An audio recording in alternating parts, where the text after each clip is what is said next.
Assalamualaikum warahmatullahi wabarakatuh. Sampurasun buat Sobat Aheng dimanapun kalian berada. Selamat datang kembali di podcast Aheng bersama saya Melia Nuraini. Baik Sobat Aheng semuanya, di episode kali ini kita kedatangan narasumber yaitu Teteh Salwa Nur Aulia Robani. Halo Teh Awa. Hai Teh Melia. Gimana kabarnya? Alhamdulillah baik.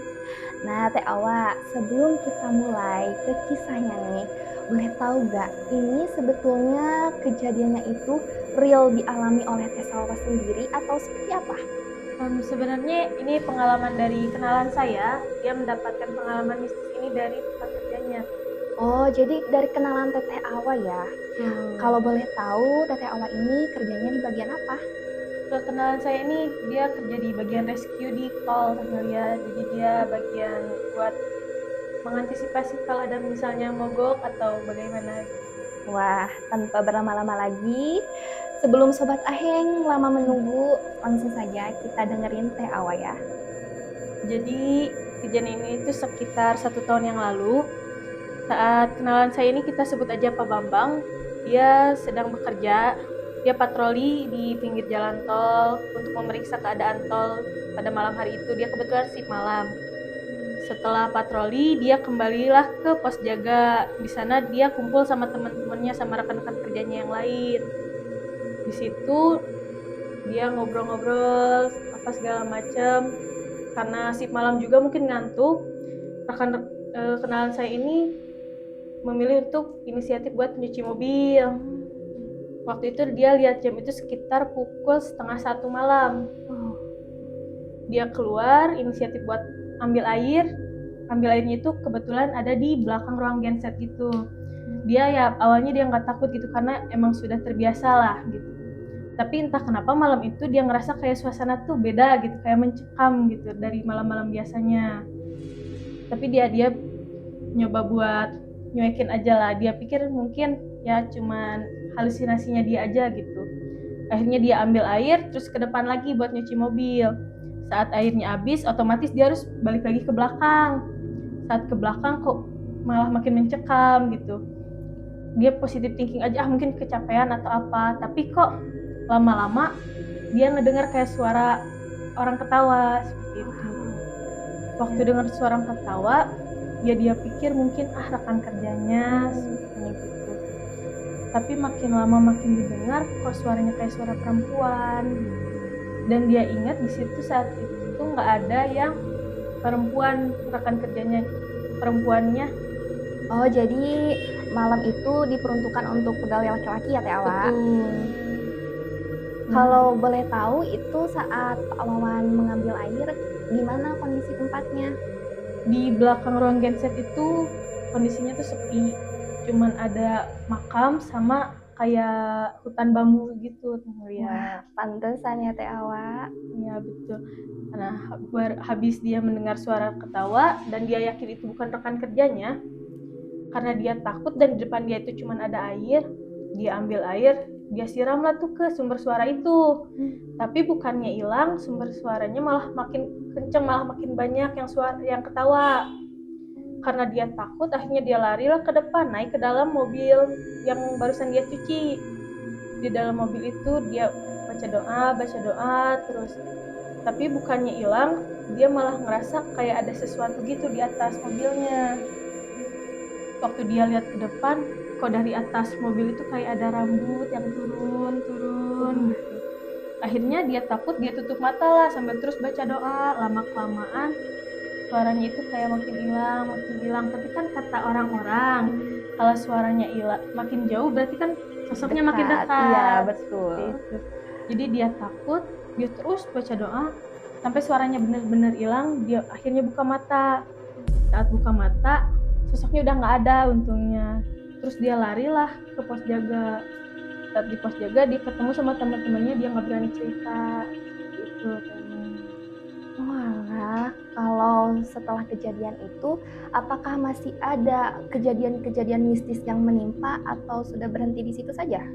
Kalau gangguan untuk yang cewek ketawa itu sudah berhenti di situ. Hanya saja kejadian yang menimpa dia itu lumayan banyak juga gangguan dari makhluk lain seperti itu. Oh, beda sosok. Iya. Kalau boleh tahu gimana tuh yang cerita kedua? Waktu itu dia kayak patroli lah di jalan raya. Kebetulan dia shift malam lagi. Oh, malam lagi. Iya. Waktu malam hari dia patroli, dia tuh berdua sama rekan kerjanya. Waktu di jalan, dia jalan terus dia ngobrol lah supaya nggak ngantuk lagi tuh saat nyetir. Waktu dia ngobrol-ngobrol, dia di depannya dari kejauhan tuh dia ngeliat kayak siluet orang gitu. Mungkin dia pikir kayak bayangan lampu atau apa gitu kan.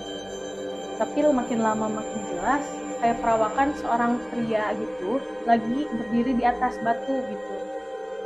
Nah, waktu dia ya bawaan nyoba positive thinking lah, mungkin orang yang lagi nunggu bus atau angkutan umum lainnya gitu. Tapi makin lama makin diliatin, Pak Bambang ini lihat kayak kakinya itu gak napak gitu loh, kayak ngambang gitu. Nah, waktu dilihat lagi makin atas, mukanya itu penuh darah gitu kan lihat. Wah, serem ya. Lalu setelah itu tuh gimana? Apakah Pembambangnya itu langsung memberitahu rekannya atau enggak? Enggak, Pak Bambang memilih buat gak ngasih tahu karena mungkin Pak Bambang takut rekannya malah konsentrasinya terganggu gitu buat nyetir. Akhirnya mereka diam-diaman lah tuh sampai ke pos jaga. Di pos jaga barulah Pak Bambang cerita ke rekan kerjanya kalau misalnya dia ngelihat sosok itu. Nah, ternyata tanpa Pak Bambang tahu itu rekan kerjanya juga sama-sama lihat gitu, tapi rekannya juga sama nggak mau ngasih tahu ke Pak Bambang. Oh, sama-sama nutupin ya, mungkin biar gak panik juga sobat-sobat Aheng. Ya. Lalu habis itu ternyata waktu dia lihat grup chat, sosok yang dia lihat sama rekannya itu ternyata adalah sosok korban kecelakaan yang meninggal di tol itu pas siang hari sebelum mereka patroli gitu. Mungkin bisa dibilang kalau di masyarakat kita ya, mungkin itu sosoknya pengen minta tolong dijemput keluarga atau mungkin ingin didoakan oleh keluarganya. Tapi ya karena dalam keadaan berduka, mungkin saja keluarganya belum sempat untuk datang ke sana ya Teh Awa. Betul. Ada lagi gak nih cerita-ceritanya? Mungkin ini dia cuma cerita sedikit, mungkin ini ada kisah yang terakhir yang dia sampaikan. Katanya waktu itu dia lagi kumpul-kumpul lah gitu, selesai patroli sama malam juga. Malam lagi. Betul. Waktu itu dia patroli, dia kumpul, tiba-tiba tuh ada suara kayak brag gitu dari atas. Terus mereka diketawain lagi, entah sama siapa. Akhirnya mereka takut, mereka lari lah tuh ke musola. Di musola gangguannya tuh bukannya berhenti, malah makin kenceng, kayak ada suara kayak kucing atau gak tau apa barang di atas bruk gitu. Akhirnya mereka kabur lagi, mereka lari lah tuh sampai ke ruangan HRD atau apa gitu, saya lupa. Di situ udah mulai merasa aman lah, tapi kayak udaranya tuh cukup mencekam gitu, kayak buat napas aja susah gitu. Nah, gangguan itu tuh terus sampai azan subuh berkumandang baru selesai. Begitu ya Tewa. Berarti banyak sekali ya sobat-sobat Aheng tempat yang sering gemerlap oleh lampu jalan dan juga lampu kendaraan, ternyata banyak sekali menyimpan kisah-kisah mistis. Teh Awa, kan tadi tuh Pak Bambang banyak sekali mendapatkan teror mistis ya di tol itu. Nah, setelah mengalami kejadian-kejadian itu, apakah dia itu sakit atau gimana reaksi dari dia nih? Alhamdulillahnya beliau tidak apa-apa ya, hanya saja mungkin sedikit agak takut lah untuk kerja malam lagi, tapi ya mau gimana, namanya juga kerja ya, harus jadi tanggung jawabnya. Nah Teh Awa, kan tadi itu cerita yang dialami oleh kenalan Teh Awa. Boleh tahu gak nih Teh Awa pernah ngalamin the real pengalaman mistis yang Teh Awa rasain? Mungkin waktu kecil ya. Waktu kecil itu saya tinggal bersama nenek saya kebetulan di rumah nenek. Waktu itu mungkin karena anak kecil itu sensitif kali ya. Pada malam hari saya tuh, kata ibu saya kayak nunjuk-nunjuk ke atas dinding itu sambil bilang, "Ii, itu panggilan saya untuk kakek."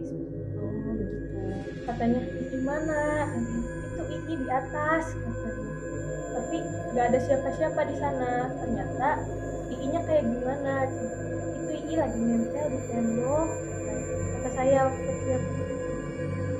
Dan katanya mungkin saya ngeliat kayak sosok kakek-kakek, tapi dia tuh kayak cicak gitu, katanya dia nempel di dinding gitu.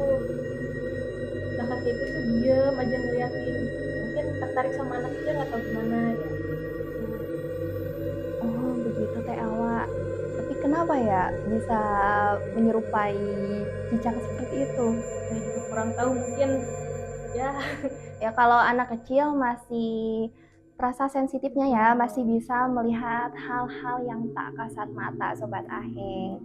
Nah Teh Awa ini kan ngalaminnya waktu kecil, itu sampai umur berapa Teh Awa? Waktu kecil saya kurang ingat ya, cuman hanya satu itu saja yang diceritakan oleh orang tua saya. Tapi makin kesini juga saya mulai merasakan itu di rumah baru saya sekarang. Waktu itu malam hari orang tua saya sedang keluar dan adik saya sedang menginap di rumah nenek saya. Saya sedang sendirian di rumah, sedang main HP lah, main sambil tiduran gitu. Waktu itu tuh kalau tidak salah jam 12 atau jam setengah satuan malam. Tiba-tiba saya tuh mendengar kayak suara gitu, kayak suara, terus tiba-tiba ada suara babi. Lihat, waktu ada suara babi, tiba-tiba ada suara anjing yang ngejar. Waktu ada suara anjing, suara babinya tuh kayaknya ketangkap sama anjing, kayak gitu suara babi gitu. Nah, waktu paginya gak disangka-sangka ternyata ada yang nggak tahu juga ya itu babi, beneran babi atau gimana, Atau saya juga mungkin kurang gitu tahu. ya. Ya, kalau begitu mungkin bisa saja dikaitkan babi pesugihan ya Teh Awa. Dan lumayan banyak juga sih di rumah saya itu. Oh iya ya, ya kebetulan kalau saya nggak salah dengar waktu itu Teh Awa pernah bilang, kan Teh Awa rumahnya di sebelahnya itu rumah kosong ya Teh Awa ya. Nah Teh Awa pernah bilang nih melihat sosok poci. Kayak ada sempat semalam saya tuh sedang main lah gitu, pulang main itu sekitar pukul 10 atau jam 11 malam. Waktu itu saya pulang ke rumah, di rumah tuh sedang sepi karena emang rumah kosong juga, di sini tuh gelap. Waktu saya lihat ke rumah kosong itu kayak ada bayangan ya, saya mungkin apalah gitu, paling kucing atau apa. Tiba makin dekat kok kayak itu Sosok itu. iya. Akhirnya karena saya ya lumayan takut lah, namanya juga masih di dekat rumah juga, akhirnya saya buru-buru lah masuk ke rumah. Waktu masuk rumah saya bersih-bersih apa segala macam, balik dari kamar mandi saya ngeliat dari dekat jendela tuh kayak ada yang lewat-lewat gitu. Saya perhatiin kok nggak ada apa-apa gitu kan. Waktu saya lihat lah, karena saya penasaran juga, saya ngintip lah keluar. Ternyata ada sosok kayak perempuan gitu di rumah kosong itu. Oh jadi dua sosok Teh Awa. Iya. Oh aduh. Jadi setelah Teh Awa ngelihat sosok itu tuh gimana kesehariannya? Apakah Teh Awa masih berani untuk keluar malam kah?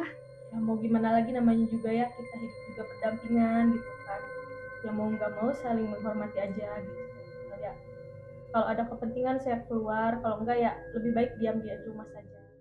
Ya, jadi udah mulai terbiasa ya dengan suasana dekat rumah kosong itu. Nah ada lagi gak Teh Awa nih yang mau di-spill ke Sobat Aheng sekalian? Paling cuman bisa sedikit-sedikit aja, kayak misalnya mendengar suara aneh gitu dari dapur, tapi waktu saya cek ternyata nggak ada barang jatuh atau apapun. Oh di rumah Teh Awa sendiri malahan. Iya. Paling cuman segitu. Oh baik Teh Awa. Nah Teh Awa, sebetulnya saya juga pernah mengalami kisah horor itu Teh Awa. Saya alamin sendiri ya, kebetulan saya itu kos. Nah waktu itu tuh kan saya sendirian nih di kosan, teman saya belum ke kosan. Pada malam itu, waktu maghrib, saya tuh gak komunikasi sama teman saya. Kirain beliau itu mau datangnya sore. Dan ternyata beliau malah datangnya pagi. Nah karena saya gak tahu, pas maghrib-maghrib itu kok saya dengar suara motornya gitu kan. Itu posisinya sekarang lagi musim hujan juga ya Teh Awa. Jadi ya mungkin itu teman saya, kasihan takutnya dia basah kuyup atau apa. Jadi saya buru-buru lah buka pintu. Pas dibuka pintu itu kan posisinya waktu maghrib ya Teh Awa. Pas dilihat kok gak ada. Mungkin itu dedengaran saya kali ya. Lalu saya tutup lagi tuh pintu kosannya. Pas saya baru juga duduk dan nyalain lampu karena sudah sore juga ya Teh Awa, gelap. Baru juga saya duduk, brag. Pintu WC saya terbuka Teh Awa. Kan posisinya Teh Awa kosan saya itu pintunya di ngadep sini dan pintu WC-nya itu di sana. Otomatis kan kalau misalkan si pintu kosannya itu ditutup, gak ada udara yang bisa masuk lah Teh Awa. Nah di situ saya berusaha positive thinking, mungkin itu udara yang tadi saya bawa masuk ya Teh Awa. Positive thinking lah, saya duduk lagi. Kebetulan pas saya juga baru duduk, mungkin sekitar 1 menit ya, brag lagi buka. Saya juga kalau mau positive thinking ya gimana ya, udah 2 kali. Apalagi ruangan pintu depan udah tutup ya. Iya Teh Awa, mana saya sendiri kan. Nah di situ udah gak bisa positive thinking. Dan setelah berselang beberapa lama, mati lampu. Kan gak seperti biasanya ya, kita itu ada di sebuah kota yang jarang sekali mati lampu Teh Awa. Mana posisinya di situ hujan badai, banyak petir. Saya juga bingung ini, teman saya gak ada, saya sendirian.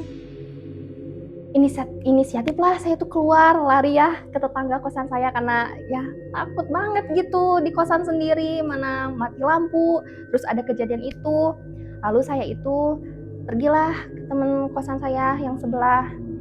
Pir, kata aku teh, aku itu mengalami kejadian pintu toilet aku kebuka 2 kali loh. Wah masa? Gimana mungkin kamu cenah kebuka itu pintu kosannya?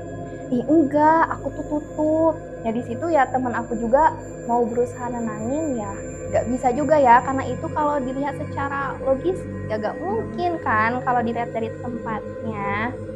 Tapi ya setelah beberapa saat pikiran saya logis dan ya saya juga memahami sobat-sobat Aing semuanya bahwa hidup ini kita berdampingan. Yang tak kasat mata oleh kita belum tentu tidak ada. Ya dari situ saya belajar, ternyata kalau maghrib jangan buka pintu. Karena kalau kata orang tua ya Teh Awa, makhluk-makhluk seperti itu keluarnya pas maghrib dan juga malam dan hilang ketika adzan berkumandang. Jadi buat sobat-sobat Aheng, meskipun kita ngerasa aman atau apa ya berada di tempat tinggal kita, tetaplah selalu berdoa agar kita terhindar dari gangguan-gangguan mistis seperti itu. Jadi ya pasti setiap orang juga mengalami ya Teh Awa kisah-kisah misteri dan gangguan-gangguan seperti itu. Baik sobat-sobat Aheng semuanya, di sini the real ya, ada pengalaman yang dirasakan oleh kenalan Teteh Awa, dari Teteh Awa juga, dan pribadinya dari saya sendiri yang mengalami kisah-kisah horor seperti itu. Buat sobat-sobat Aheng dimanapun kalian berada, tetaplah berhati-hati dalam berlisan. Jangan sampai kalian itu sompral atau berbicara sembarangan. Dan tetaplah berdoa kepada Tuhan Yang Maha Kuasa agar selalu diberikan perlindungan. Untuk itu, saya Melia Nuraini beserta rekan saya Salwa Nur Aliarbani pamit undur diri, sampai jumpa di episode selanjutnya. Assalamualaikum warahmatullahi wabarakatuh.